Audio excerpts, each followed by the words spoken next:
অনেকেই দেখতে পাবেন আমাদের দেশের যারা প্রতিভাবান মানুষ ছিল তাদেরকে অবমূল্যায়ন করা হয়েছে। তাদের যে কর্মকাণ্ড, তাদের যে সৃষ্টি তারা করতে পারতেন। আজকে শিল্পকলা একাডেমি, সেই একাডেমি একটি দলীয়করণের জায়গা হয়েছে।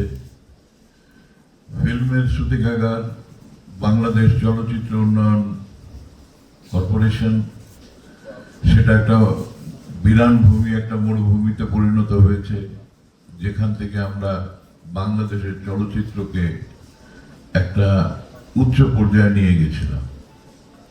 সেখানে এখন কোনো কর্মকাণ্ড নেই।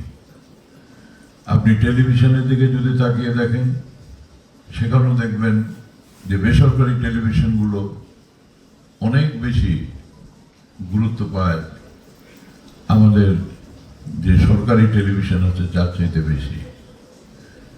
আপনি রেডিওতে যান, বেতার সারা বাংলাদেশে আছে, যে বেতারের মাধ্যমে এদেশের স্বাধীনতার সূচনা হয়েছিল, এদেশের ঘোষণা দিয়েছিলেন আমাদের শহীদ রাষ্ট্রপতি জিয়াউর রহমান মুক্তিযুদ্ধের সময়। এক্সট্রিম মশার কয়েল প্ল্যান্ট ফাইবার দিয়ে তৈরি, তাই সহজে ভাঙে না, সুগন্ধিযুক্ত ও নিরবিচ্ছিন্নভাবে জ্বলে। ডেঙ্গু, চিকুনগুনিয়া বাহি সহ যে কোনো মশার বিরুদ্ধে দেয় এক্সট্রিম সুরক্ষা। সেই রেডিও, সেই বেতার এখন হারিয়ে গেছে।